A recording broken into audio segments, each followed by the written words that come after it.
Speedromizers, chat, I see you. I hear you. You're wondering, where is our Metal Gear Solid run? I'm so happy to announce, it's here. Callie, take it away.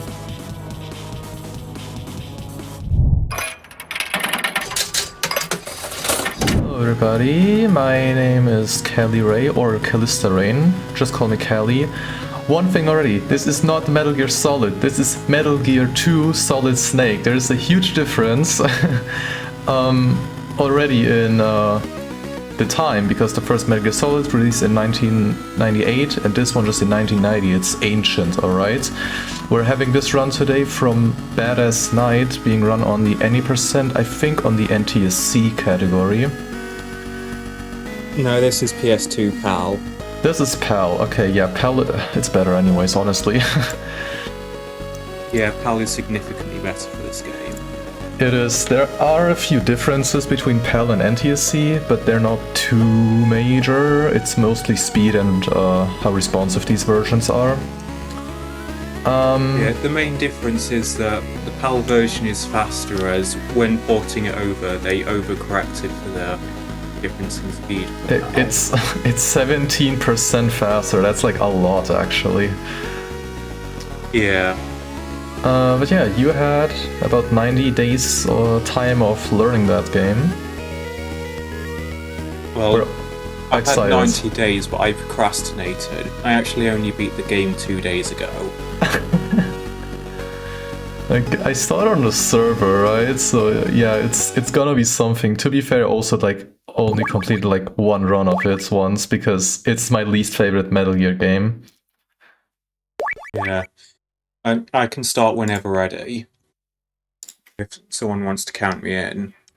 Actually, if you want to give the countdown, that would be lovely. Alright, then 3, 2, 1, go.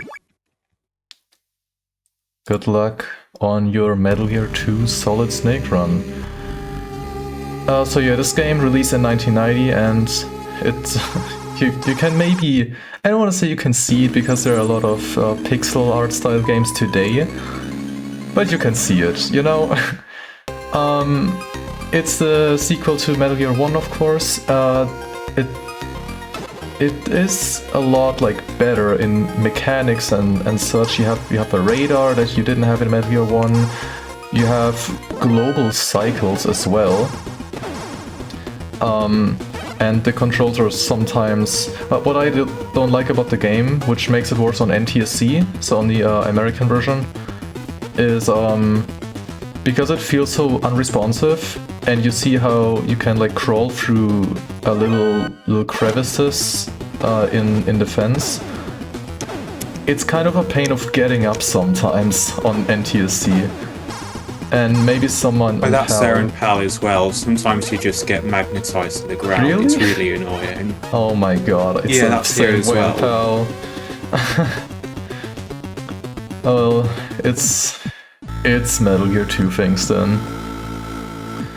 Yeah, most of this is... that's just part of the game. Yeah, the thing... What Metal Gear 2 feels like, maybe Metal Gear 1 as well, but what these games feel like, they feel like a Metroidvania kinda, because you have a lot of doors, but you can't go through like most of them at first, because you need specific key cards, such as keycard 1, 2, I don't know how many there are in Metal Gear 2, 8? No, 8 was in 1. There are more than 8 though. There's 9 of them. There's 9. And every single door has its own keycard basically. And if you don't know what door is according to what keycard, you just kinda trying out every single yeah, it's annoying, honestly. But that's also part of the experience, I guess. That's the first keycard. That's the first keycard, yeah. So basically what the goal right now is getting to the Black Ninja fight. Will be the first boss, and for that boss we did equip the handgun and the keycard. There is a RNG manipulation thing for the ninja. It's basically... That requires you to have absolutely no alerts, so Yeah. I've already failed that. It requires you to not have alerts. But the fight is still manageable without that RNG manipulation. It gets a bit more annoying with that, of course. And oh, hitbox. And that RNG I always grab manipulation... that ration at the start because I find this fight really hard to do consistently. That's fair. We're looking... And that's There the it first is. boss down. That's the first boss. They have one of the hardest bosses in the entire game as the first boss. I feel like a lot of speed games share that theme, honestly. Where it's like the first thing, the first boss is just the most difficult. Or one of the first At things. least you get the reset heavy thing at the start. I mean, yeah. At least you have that. Imagine having something like big RNG dependent, like at the end or something. Because that would not be great. Yeah. Another thing that's interesting about this game is that it's actually faster to crawl into the elevators, because if we just walk into them, Snake will walk into the dead center of it and it's really slow. Yeah. I just exited the elevator too early because I wasn't paying attention. Well, I may as well show you. Like, he walks straight into the middle, which is much slower than crawling in. Very far into the middle. Like, not even the middle, it's like the lower center even. It's like, where are you going, Snake? Most of this game is also like, when I played this casually, I most of the time never knew where to go. Because I hated this game casually. Me too. I did like it casually. I just learned the speedrun because why not, right? But it's like casually. I learned the speedrun as I was playing it casually because I just couldn't be bothered to learn how to figure it out myself. I just watched the speedrun as a guide. Yeah, I did the same thing. I watched the speedrun guide for to actually like finish the game for the platinum on the PS5, and then I did it on Steam again. Yeah, upcoming Yeah, this game, I forgot who it's by now, but this game does have a very good speedrun guide. It does. Right now we're on easily the most boring part of the game. Yeah, the guide has been made by House Test. He's been pretty much putting so much effort into basically every Metal Gear game he's run. So like Metal Gear Solid 1, 2, but especially the 2D games, Metal Gear 1 and 2. He's done so much for them, like making an auto-splitter for them. Shoutouts to him. Love that guy. Yeah. And then there's this part. This is the Green Beret. And the objective is to follow this guy without him seeing you. Because this is a huge jungle and Snake doesn't know where he needs to go. We do know where we need to go, but we can't actually go there because it would like loop around the jungle things, and you couldn't actually progress. So you're just waiting for him to walk slowly, turn around, and do his thing. And the funny thing is, This here section takes so long.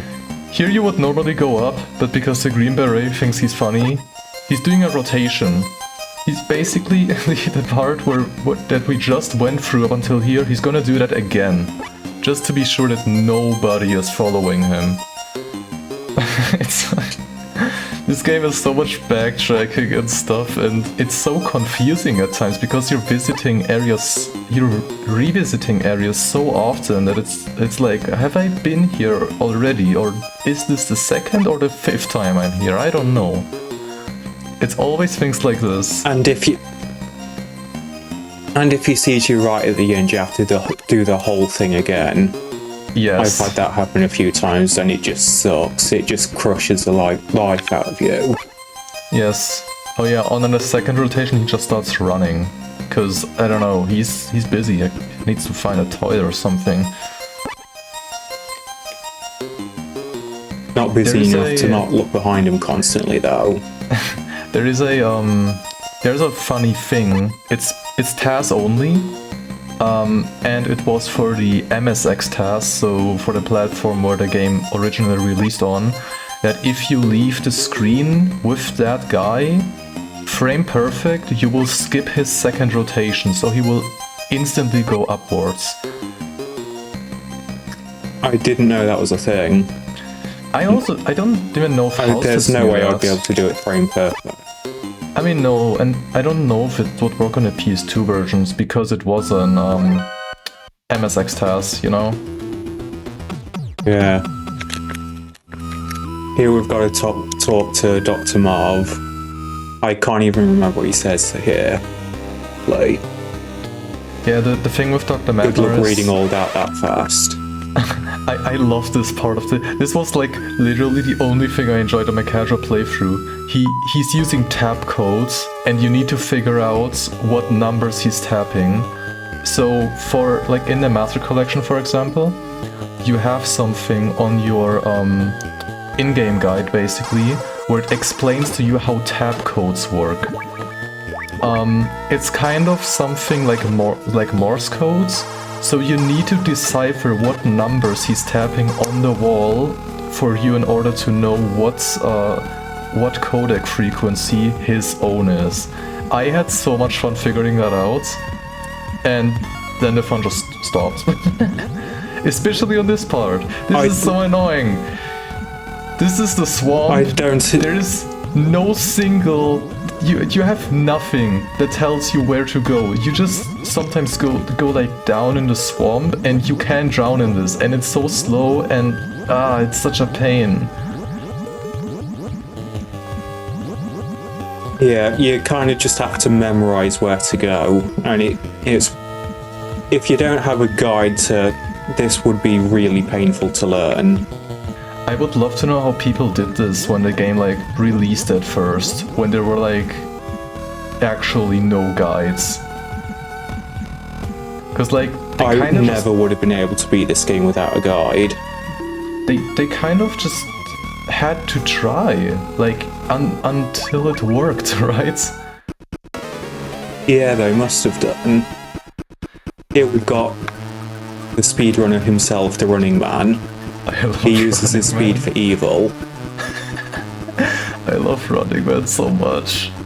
Running Man's thing is he used to be an Olympic marathon runner or something, but then he became a mercenary and he runs fast. That's his thing.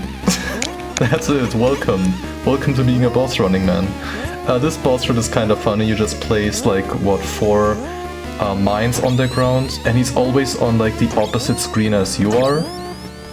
So if you just rotate forth and back, he is basically just running through the mines until he looks like this, like and he turns into an exploding cookie. Yeah, like the I forgot what the name of it is, but like the cookie thing from Shrek. I think his name is just Gingerbread Man. Right, gingerbread. Yeah, I didn't have the name of the cookie type. Gingerbread, that is. Yeah, it looks like that.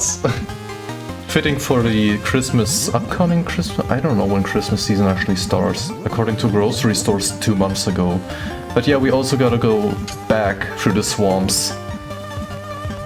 So most visual cues here are the bubbles, and some of these, you see like these void spots that don't actually have like green or yellow textures on them. Some of them look like Tetris blocks, and that's also a visual cue you can have of like height and direction and whatever. It's nothing official, I think. It's just something that like speedrunners and generally people just told themselves to be like, hey, yeah, that's a thing, by the way, just so we know what, like, where to go. Here we're backtracking to go back into this building because now that we have the level 3 card, we need to get the stinger missiles for the next boss. The next boss is behind the...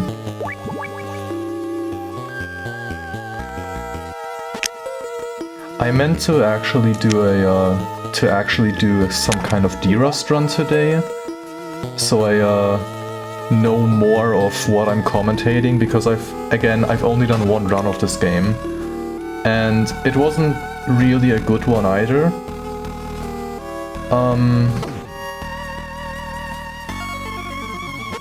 It's like, just knowing about the game is still good for commentary, because I'm still pretty bad at commentary. It's okay. I mean, it's also a difficult game with like a lot of taking care of what lines you take as you walk and all that, so it's difficult to commentate and explain things during that. So I'm glad to be here to do that part. A lot of this game is just memorization. It's a lot of memorization. Indeed is.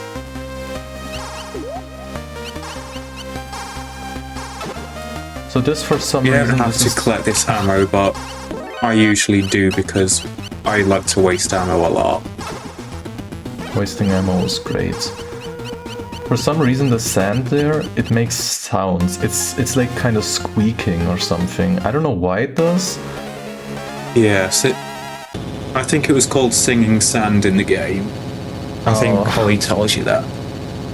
And that is the chopper that drives backwards. It looks like it's driving backwards. But then House just told me, Kelly, it's flying up. And I was like, no, that bro is driving backwards. It's a chopper, why does it do that? It's definitely flying backwards. It literally looks like this. This is so funny. Yeah, the hindsight was also just... You may have seen it on the radar, actually. There was a little aiming. There was a little, like, crosshair. And with that you could, like, go that across boss is the played maps. pretty much entirely on the mini-map. Here we get the famous cardboard box, although I've already messed up.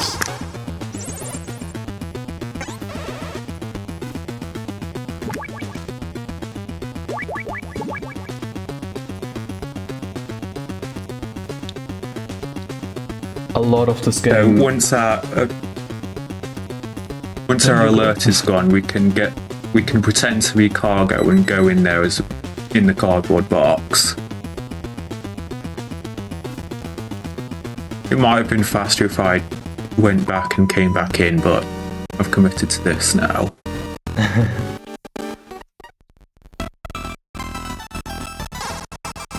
Yeah, a lot of this game... Now we get...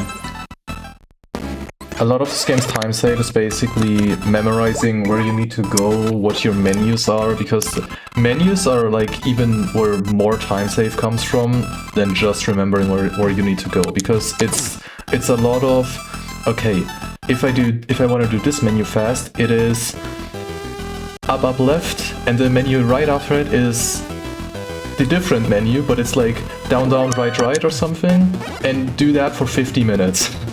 Basically. Yeah. The same kind of applies to Metal Gear 1. I'm still not that great at menuing. The same kind of applies to Metal Gear 1, just with the difference that is just a 20-minute run. For any percent. And Metal Gear 2 is 50 minutes to an hour-ish. Oh fuck. I was meant to go down, it's just gonna take a while. Oh, the same thing happened to me. This elevator goes like 18 floors up, I think. That's so unfortunate. I guess if the host wants to read out anything, now would be a good time. Yeah, absolutely. While we're taking this elevator to lift up our character, we will also be lifting up QMUNITY. QMUNITY has been built by and for queer, trans, and two-spirit communities since 1979.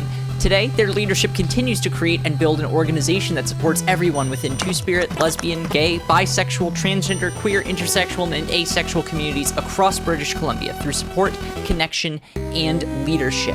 If you would like to support QMUNITY, please visit speedromizer.live/donate or type !donate into the chat to visit our Tiltify campaign.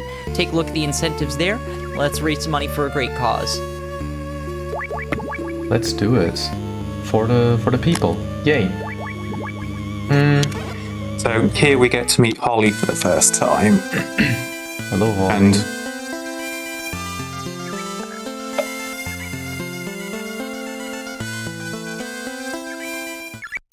And then she just disappears.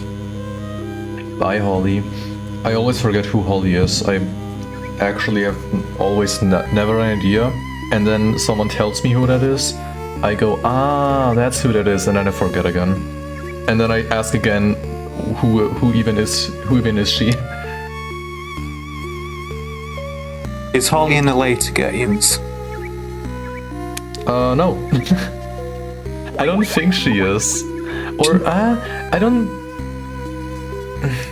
She either is not in the later games, or she was kind of being reintroduced as Naomi. But that might not be true, I really don't know. Because this is currently the only Metal Gear game I've played, so I'm not sure about the story about any of the other games.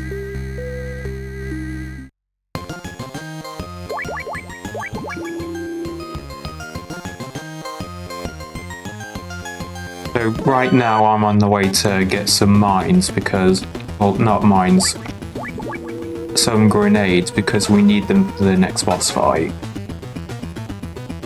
And to get there we actually do need to take another elevator ride that goes up 30 levels.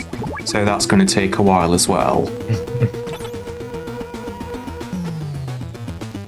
There's a lot of elevators in this game. There are. That's what I meant with confusing, and like a lot of confusing and revisiting and remembering to go the elevator up and down and how many times. Because, well, this is another Metal Gear 1 comparison. You'll see, you'll hear me doing that a lot today. But basically, in Metal Gear 2, the rule is kind of it's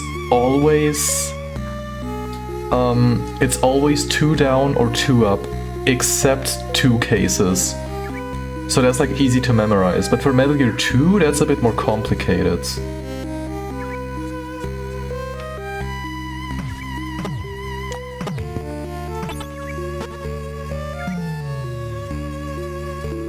We've got yet another elevator here, but we're taking up to go to another room to where we can take another elevator. This game should have been called Elevator Simulator. It rhymes, so it's good, yeah.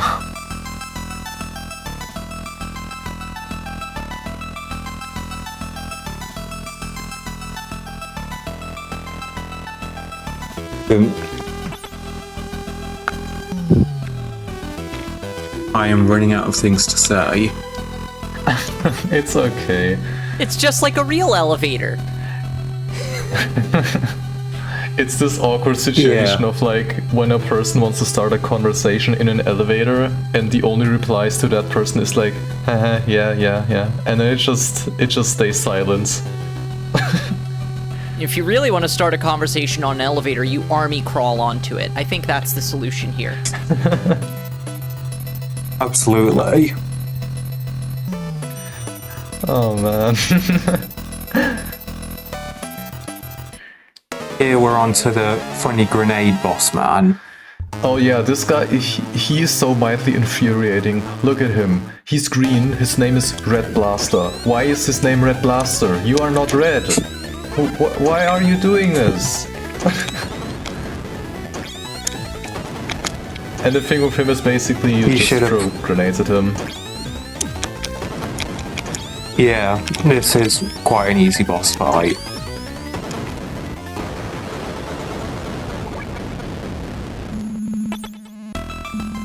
There are like, I would say most bosses are easy-ish, except the first one, because the first one like actually requires you to kinda, how do you say, like you need to react quickly if you don't do the setup for the PS2 versions, or if you run on any other version than the PS2 version, you know? Yeah. Here we have to get the bunny pigeon, and you actually need to have that ration in your hand, otherwise the pigeon will just fly away when you get close to it. It's kind of stupid. Well, the ration that you carry right now has beans in it, and the pigeon likes beans, so...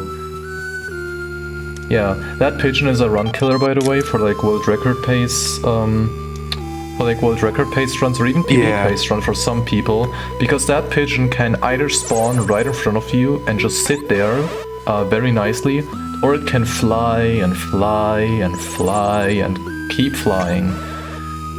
For leaderboard runs... Yeah, you can lose like a minute on that pigeon. For leaderboard runs, a good thing is though that it's being timed by IGT. So if you basically throw grenades at yourself until you get a game over, your in-game time resets to the point of your last checkpoint. So you can basically retry every single time until the pigeon gets in a good spot. And by that logic, you could maybe even create a segmented run, if I'm not mistaken. Like, by that logic, I mean, yeah, right? Maybe Todd C could tell us that, because he's running that game a lot, world record holder and such. Yeah, I suppose you could use that to make a basically segmented run. Yeah. It is kind of easy to abuse that system. It is. There is it's a side category for Metal Gear 1, and I did that, and it was literally, oh no, I did one menu mistake, I'm gonna get a game over, and like replay the last 2 minutes, and then I did it again. So for a part that would take you normally just 2 minutes, I wasted like 10 minutes on that, just because I could. And it's so funny, but like, so, why is this a thing? I find it really funny to when the in-game time is like 10 seconds, but the video is like 10 minutes long. Yeah, it's something like this. I forgot where I'm going now. Ooh. Was it in here? I think it was in here. Over and over, I only submit with the 2 death abuses in the looping grade. I see. I was listening to your story, I forgot what I was doing.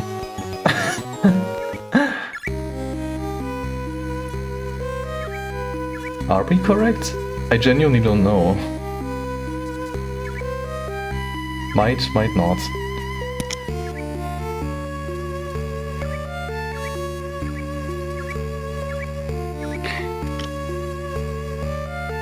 Yeah, I remember now, this is right, we're seeing Gustava now.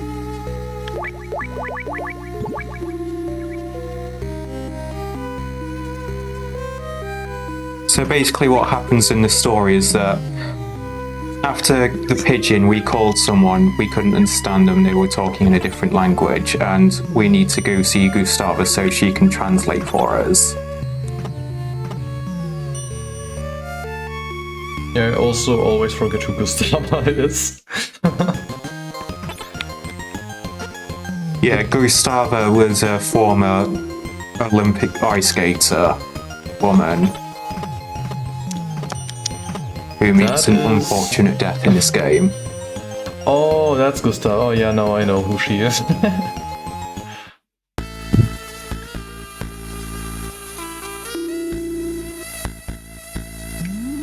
Oh god.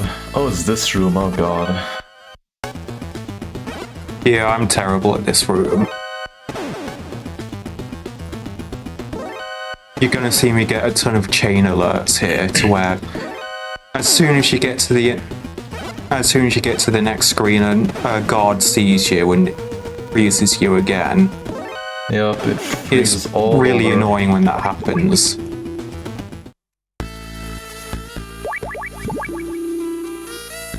I think this room is blindfolded. Yep, this is basically blindfolded. It's not all too difficult. There's a flashlight you could pick up somewhere to, like, lighten up this room, but you don't really need it. This is mannequin room. I did not know there was a flashlight in this game. Well, there are. This is mannequin room. Some of these guards are real, some of those aren't. Yeah. That's basically it. So you I think it's random which one's real as well.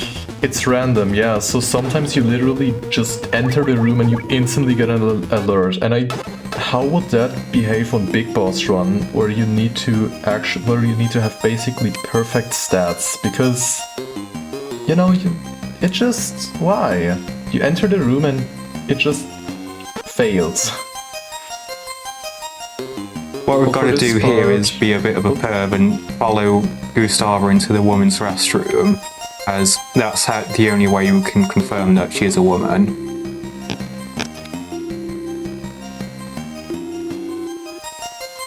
Here she is. There she is. So she's translating for Dr. Marv, and I can't even remember what he says now, but we have to go do something.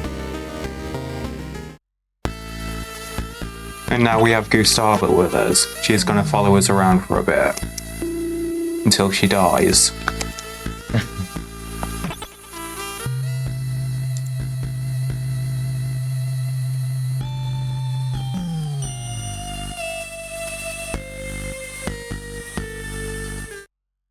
Yeah, so fun fact about these pictures that you see when there's dialogue oncoming on the older MSX versions. Those codec pictures were actually like real people, like Dr. Madner for something. Dr. Madner, for example, had actually a pixel art of Albert Einstein as his dialogue picture there.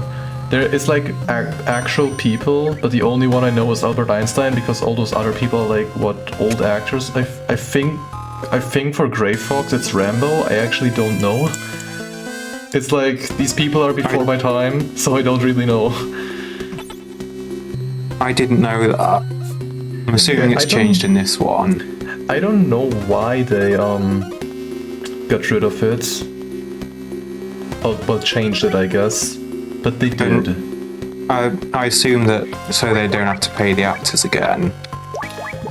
I mean, it's I don't know if it was that, because someone like Albert Einstein, he wasn't an actor, and I think, was he even alive at the time? I don't even know. I wouldn't know either. You know, who was that? Yeah, Dr. Madner leaves and comes back. I don't know what he did, honestly. He went to use the bathroom. Or, did he actually? Well, no, that's not what he did, but that's what Snake thinks he did. Aw. Also, fun fact. It's explained later in the story what he actually did. When people follow you, you cannot crawl. Means you just run through the entire elevator when you enter them, because you can't crawl. I also love how Dr. Madden has his hands in his pockets, like like someone who just doesn't care anymore. He's just like walking.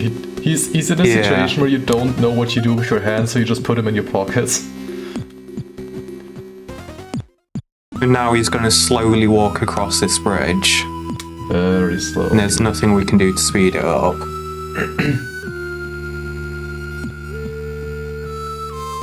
And this bridge is where Gustava meets their end.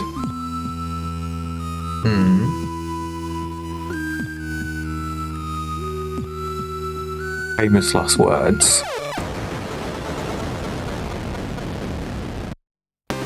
It's the cliche of it's a safe bridge, and then something happens on that bridge. Come on. Never say that a bridge is safe while you're standing on the bridge. It will never be like it will not be good. Yeah, make sure to cross it first. Yeah. And this is Grey Fox. He's not the Grey Fox that most people know, like it is in what he looks like in Metal Gear Solid 1, where he's a mysterious cyborg ninja. He's actually just a person. I didn't know he came back. I thought he was just in this game. No, he was also in Metal Gear 1. In Metal Gear 1 he was just a POW though, so you had to just free him. In Metal Gear 2 he plays a bit more of a plot. He has a bit more of a plot point, and in Solid 1 he comes back. And they talk about him in Metal Gear Solid 4 for a bit, because it's also like story related stuff. I actually thought he died at the end of this game. Yeah, no. Maybe you should play the Solid games. Maybe you'll enjoy them, because they actually like they're not just like bad Metroidvanias. Yeah, I think I would enjoy them a lot more than this game, at least casually anyway. I mean, yeah, that's fair. The speedrun for this game, I think the speedrun of this game is actually pretty fun, but playing this game casually, it sucks. Yeah, I get it. It's fair.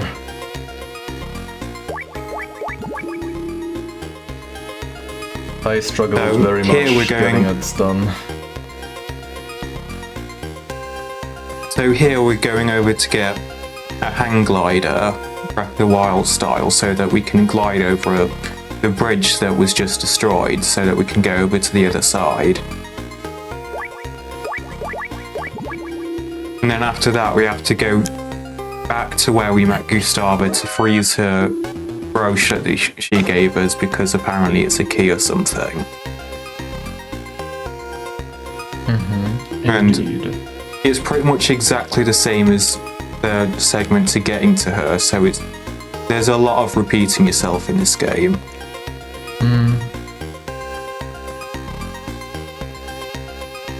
Yeah, so this is the beginning area basically. This is where we've been on the start, with these elevators and all that.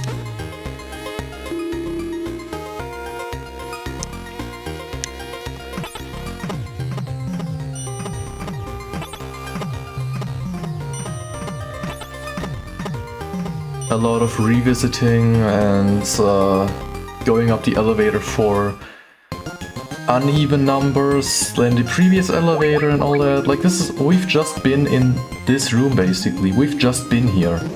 And now we're here again. I love doing the same thing twice.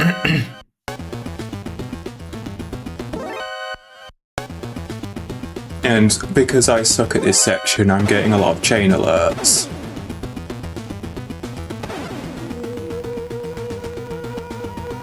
Funny thing is that no other Metal Gear game does this, like, ever anymore. Well, I don't know about something like Snake's Revenge, but I think no other game does this. It's not Metal Gear 1, it's none of the Solid games. No other game has backtracking like this. Does no other game have backtracking? No. Oh yeah, this is the thing. You enter the room and instantly get an alert, and that's when Big Boss run by. Where you basically, where the requirements are basically, well, one of the requirements would be, do not get an alert. So you enter the room and your run instantly dies. And it's not even your fault, it's just RNG. I just realised I forgot to actually freeze the brooch. Oh. Yeah, right, the brooch. So the brooch is actually a key that, yeah, it's a key. And it changes in temperature, and for some reason you have to backtrack here to freeze it in the freezer. And now we just go back through here the same way that we came out before. It's a lot of repetition. Yeah, this is by far my biggest difficulty with this game, a part of some more minor stuff like movement, where it's like, it's a thing I was talking about at kind of the start of the run, the example of, oh, I'm here again. Do I need to go here now or the next time I'm here? Or am I even at the right time in this room? It's things like this that make the run actually that difficult. Or more difficult at least. Yeah. And I guess routing would be easier if you only have to... It would be easier to remember what you have to do in each room if you only have to go there once.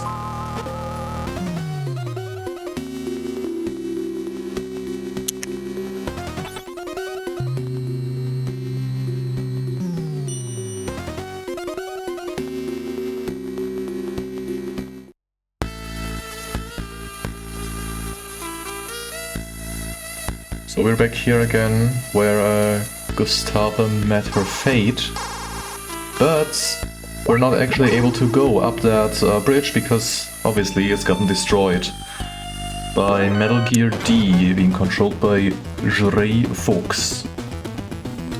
And remember the elevator that's... Until I actually played this game, I didn't realise that Metal Gear was an actual thing in the game, so I thought it was just what the series was called. No, it's a theme that the villain always controls a big metal robot called the Metal Gear. And what the Metal Gear basically is, it's a bipedal nuclear warhead. That's what the Metal Gears are. Except in Metal Gear Rising, like, it is called a Metal Gear, but it's not nuclear. Like, it shoots ray guns or something. I don't know what you actually call them. Here we've got the easiest boss in the entire game because you just place down mines before they get here and they just jump into them. Yeah, the Four Horsemen. What? Oh, I got damaged by my own mines. Oh. That's embarrassing. That's unfortunate. It happens, it happens. I honestly didn't even know they damaged you. I suppose I'm just really low on health right now. You are, yeah. I guess I've just been a bit careless on the way here. Yeah, it's also things like this that will, that like better movement leads to you being like hit less and less and less over time, so you have more health along, like, as you run and do your things. I can't believe I just said it was the easiest boss in the game and immediately died to it. My rations are frozen as well. I can't use them. I'm actually not sure how to avoid the explosions here.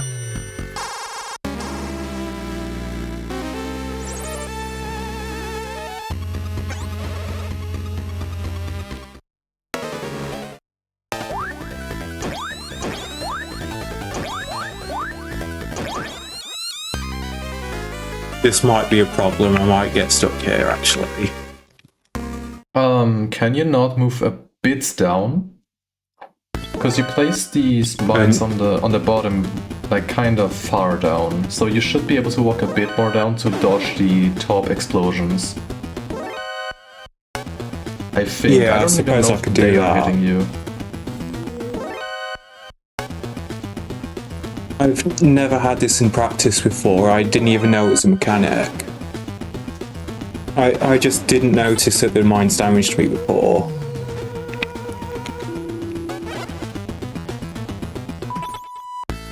The Master Totsi Gaming says you can stand in one corner until two are dead. That's also a thing that works, I guess, then.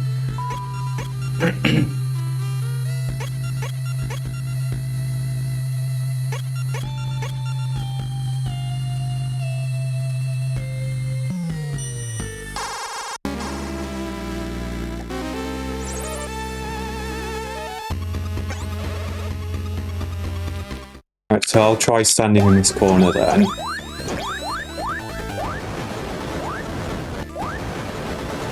Well, Looks like that worked, actually. That's funny. It's good that there's some kind of backup strat for this. That's actually nice.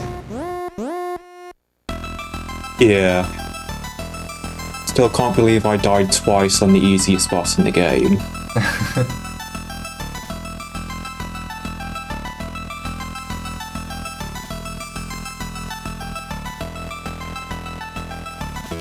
Wait, which way am I going now? I think it was the other elevator, actually.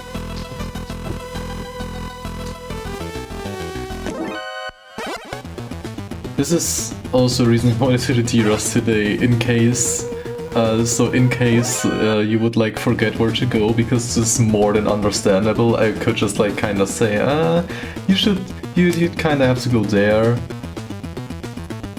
But I didn't get to it. When I'm playing on my own and not talking, then I don't usually forget the route like this. It's just now that I'm commentating, I keep forgetting it. Yeah.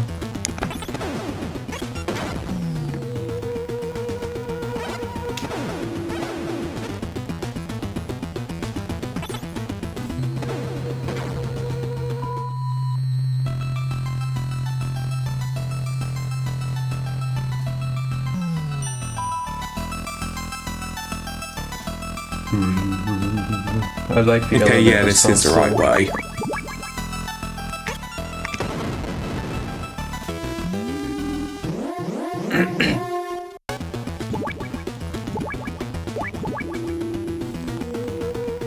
Here we've got an extremely boring staircase that we have to climb 10 stories of, and it takes a really long time. Because the elevator broke with the 4 horsemen fight, so the elevator fell down from the 18th floor or something, all the way to 1. You go partially up, and the rest you just run. It's this section. It's a light version of the one section in Final Fantasy VII, if you know that. It's kind of that. I have not played Final Fantasy VII, so I'll take your word for it. Yeah, please, because there was a section also in the remake where you take 10 minutes to walk upstairs, and my god, is that annoying. Well, at least this one doesn't take 10 minutes, it takes about 3. Well, that's good. Or maybe about 1 or 2, I'm not sure if it takes 3. So, if there's anything that could be read off, now would be a good time.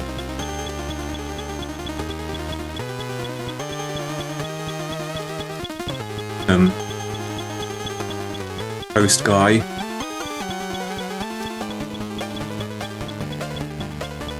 Oh, well. Is the host still in the call? Oh, yeah. I am here. I didn't realize you had called me out directly. I always let other folks run the show, but I was about to ask if we had a second. We do have a $10 donation from Vethis. Thank you so much for your donation for supporting QMUNITY. If you would like to donate, type an ! Donate in the chat. Take a look at our Tiltify incentives. Have a message read out live on stream. Whatever you can imagine. Well, maybe not whatever you can imagine, but certainly showing your support. We'd love to see you there.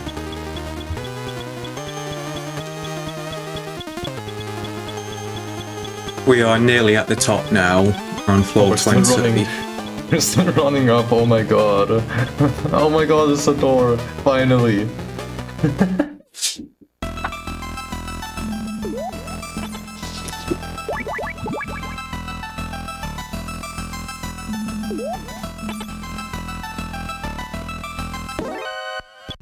That's unfortunate.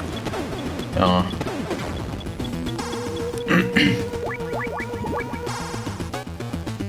So this is... Oh. They shoot the box like... all clear? Yeah. What? That's a thing, I didn't know that. The way the guards act in this game is really funny. They just see something suspicious and the first thing they do is shoot it. That is so funny. In Metal Gear 1 they just run through the box and you have an alert and they just shoot you. They just shoot at you.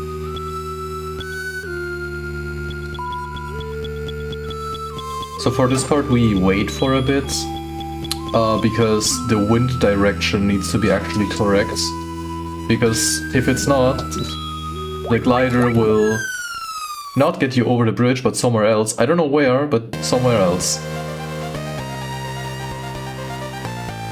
I think it just doesn't let you go if the wind direction isn't right. I think it would let you go, but just not to the right place, because at this point I would trust the game to do that kind of stuff. I don't know. I haven't tried. Well, I've heard when I've gotten taught in this game, but I don't know if I remember it wrong, because I remember things wrong sometimes.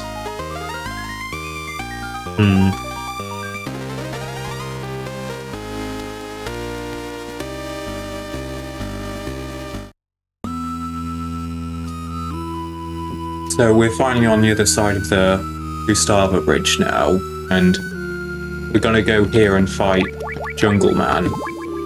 Oh no, that is the most annoying fight. Jungle Evil, I don't like him. Yeah, I don't like him either.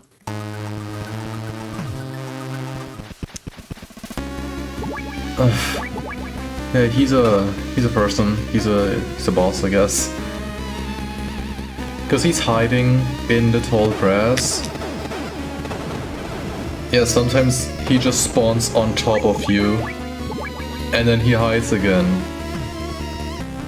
And then he pops up somewhere. And you just fight him like this, and because you fight him with grenades, and you need to actually throw the grenades, you can stand basically kind of inside him and just like spam your handgun. Because you see the little crosshair again where the grenade would land. It does have a little bit of splash damage, but like it's also not too great, you know? But that's Jungle Evil, and that's card number 8? Yeah, no, card number 8. Great.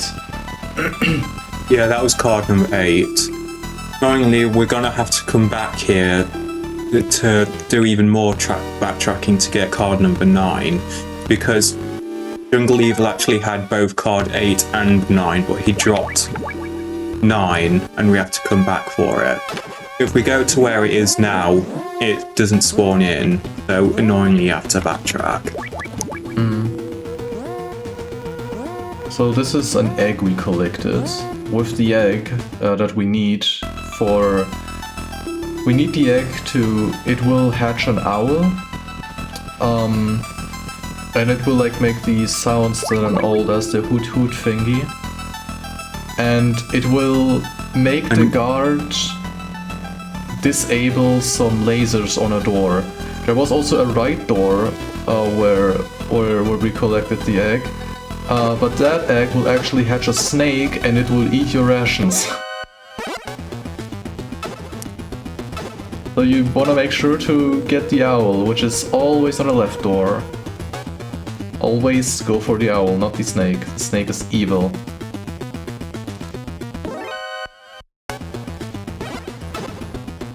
Yeah, we actually need the rations as well. It's impossible to beat the game without them. It's not just for refilling health.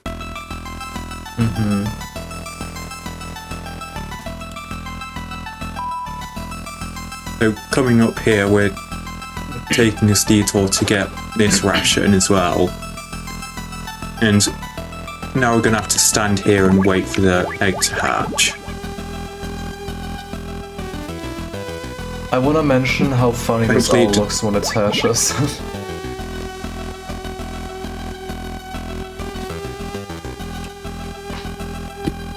It looks so funny what this owl looks like. It looks so uncanny. I don't know. I wanna see it again. Hurry up, game. I wanna see the ugly owl.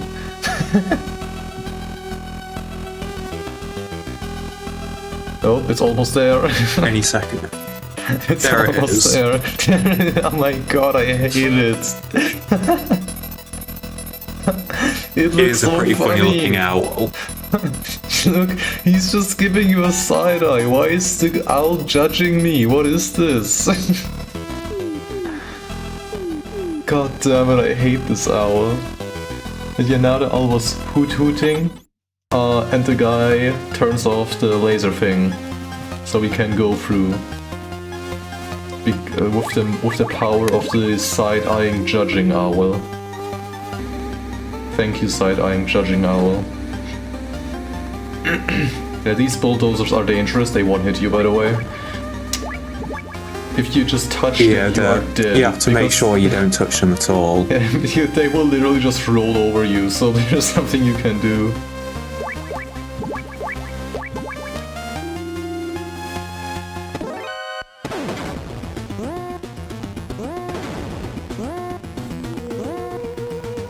So here we take yet another elevator to fight the Invisible Man. His name is I can't remember what his Night Fright, actual name is. His name is Night Fright. He is... yeah, he's invisible. Oh, so that's what that was in the splits. I saw Night Fright in the splits and I assumed it was the owl.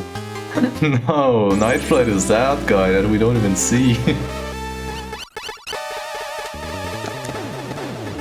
Yeah, so even though he's invisible, you can literally just like stand on one spot and shoot him or throw grenades at him. I think I did it with grenades. I usually just shoot him because it's easier.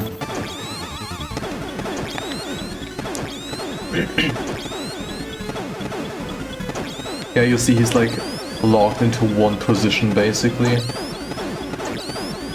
Yeah. We basically just unlock him. Yep, and that's Night Fright's. Thanks for the health upgrade. Now, this is where we actually need the rations because for some reason the chocolate in them will block up the puddles. Don't ask me how that works, it just does.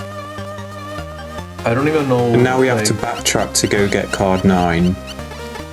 I don't even know what these puddles are. Like, is it acid? And if it's acid, why chocolate? Or like, what's the relation? Like, or did I not pay attention in science classes? And that's like a thing that people know. How chocolate blocks up puddles of acid, I have no idea. But y'all have no... I thought it was common knowledge. It's one of the questions it's one of those very specific questions I would Google, and there would be that one guy on Reddit 8 years ago that would have the same question. It would be a situation like with this. like no responses. There would be one really elaborate response, and it would either be a wall of text and still tell you nothing, or it would be a little text and tell you everything you need to know about it. Yeah.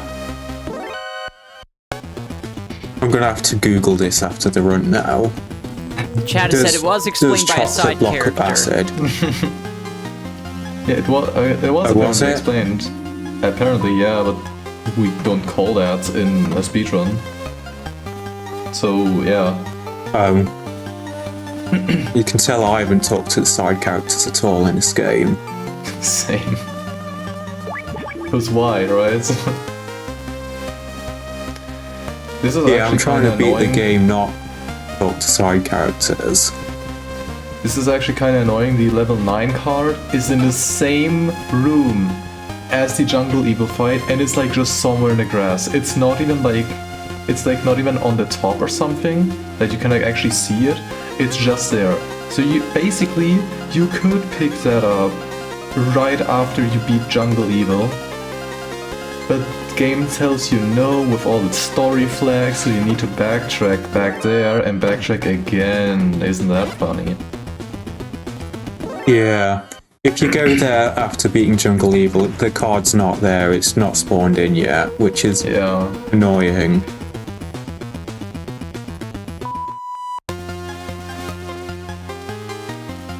So now we just have to walk the whole thing back again. There's so much backtracking in this game.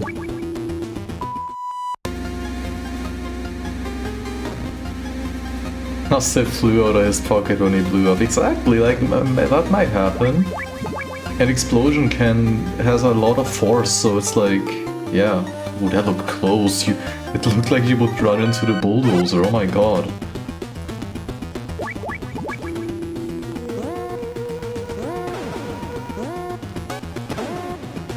Here, obviously, it would be faster to not have an alert, but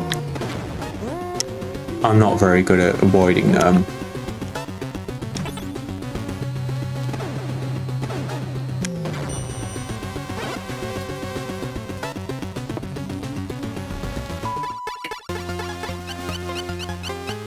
So, as we go through this door with the level 9 card, we're about to find out that our old pal Dr. Madnar was evil the whole time.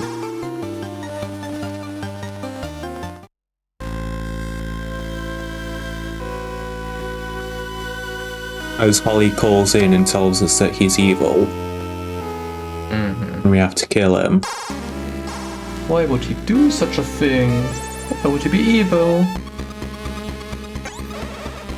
I skipped the story like so much in this game, I don't even know, like, I still don't know who Dr. Madnar is. He's in Metal Gear 1, he's in another Metal Gear game, and in this one, and I have no idea, like, what is his deal. In Metal Gear 1, he tells you how to beat the Metal Gear there. Yeah. He tells you how to beat it in this game as well. Does he? Right, he does. I remember that at least.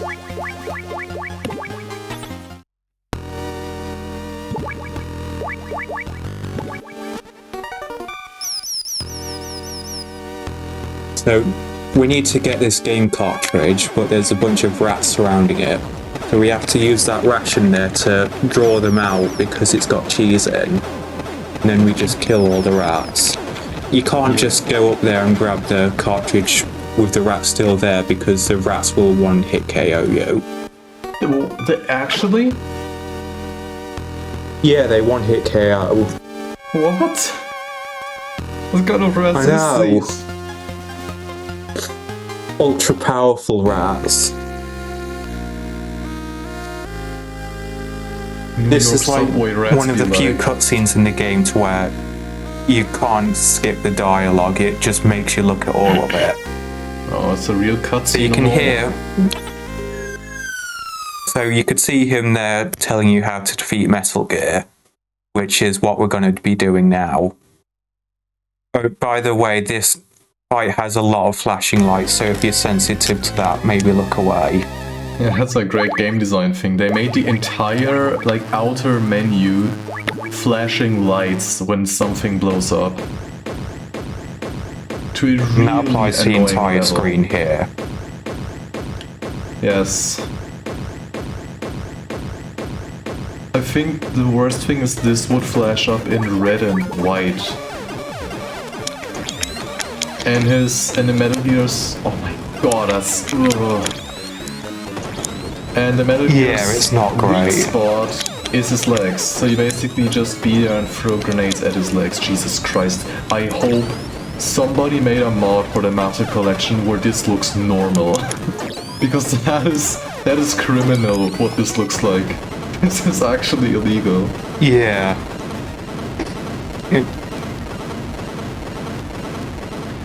Oh god.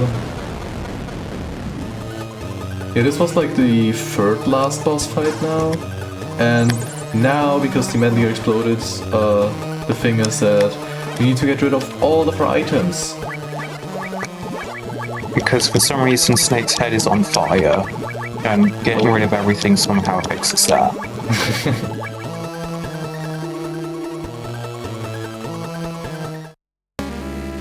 So now that we don't have any items on us, we have to punch this guy to death. And as you've told me earlier in the run, he doesn't die apparently. I thought he died in this fight, but apparently he doesn't. No, he doesn't.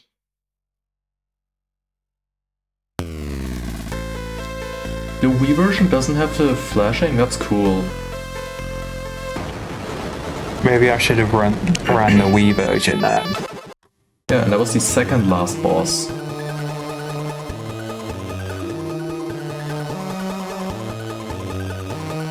This is the final boss of the game. Since we don't have any items on us, we have to do a bunch of running around collecting stuff so that we can build a makeshift flamethrower. This is Big Boss. We've got a bunch of the rations here as well because we need them to use the chocolate to get rid of the puddles again. No, it doesn't make sense.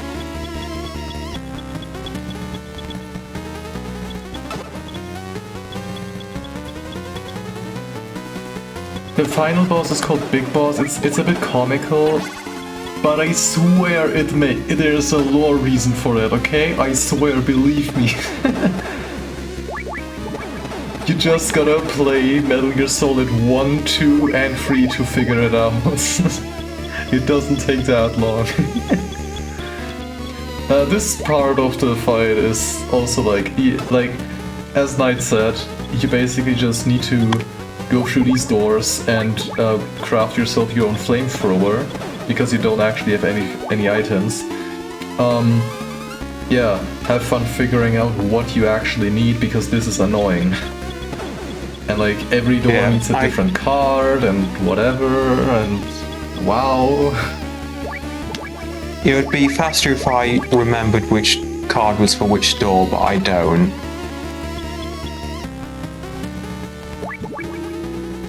And then there are things where there's like a...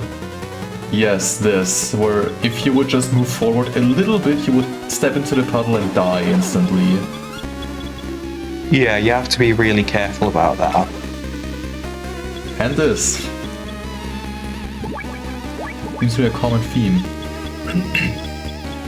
So that's one part of the flamethrower, that's a lighter, and the next thing is the gas spray, or what it was, the hairspray. Was it just hairspray? It was just spray, okay. Not hairspray specifically. And now we just burn him to death in this, because it's really cool how you just punch and just a big spray of flames comes out of his fist. It looks really cool, honestly. You can actually hit him across screens like this. And I didn't know you could hit him across screens. Yeah, and this burning animations,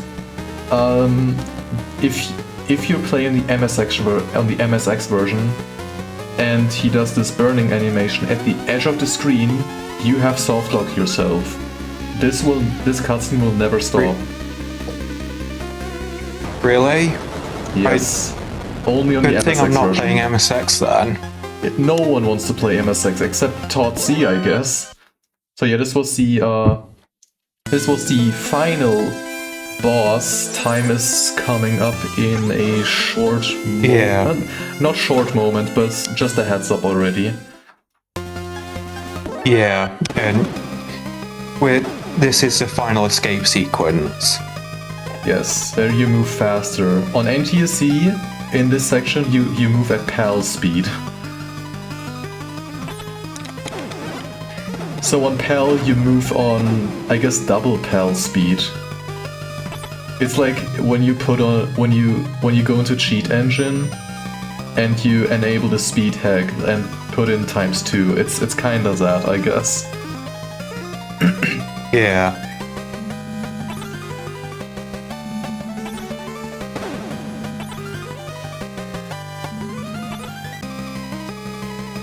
So now we've got to stand here and fend off the guards while we wait for the helicopter to come. And once that helicopter is here, that will be time.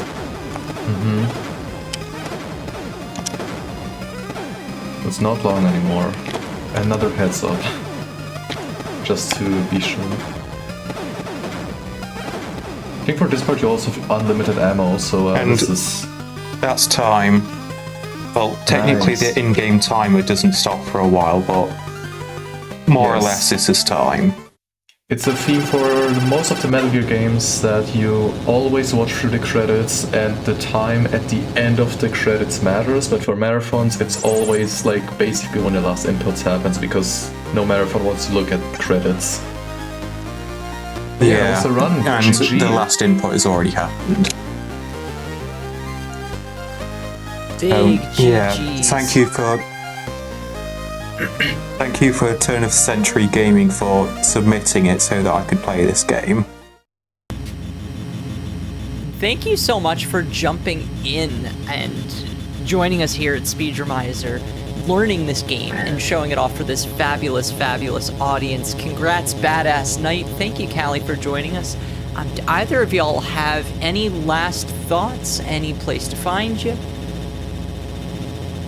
You can go first, Knight. I don't really stream anywhere, yeah, but I suppose I'm fairly active in the Sonic Frontiers speedrun community, so you could find me there. Anything you want to shout out, Kelly?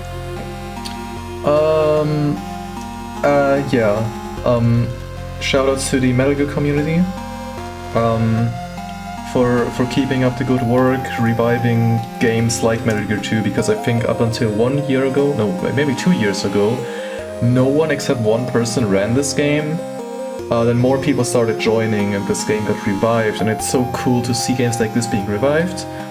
I had also a bunch of fun commentating this. I also will get back to this game. Or you might be able to see me do it on my Twitch called Just Calista Rain. I do speedruns and platinum hunting trophy stuff. Yeah, I'm glad to have commentated this. And thanks for having me, y'all. Yins. Did I hear a yins? Thank you. You for heard yins. Speaking my language, alright. You heard yins. Amazing. Thank you for being a last-minute co-host, Kelly, because my waffling skills are not good enough to be able to do this on my own. Don't worry about it. I love commentating. And this is why we absolutely love our Speedromizer community coming together, sometimes last minute, and ready to jump in and help each other and provide support to put on an incredible show for an incredible cause. To both of you, thank you so, so much. Yeah, I really enjoyed this. Yeah, I appreciate it. We got some more fabulous runs coming up in just a minute.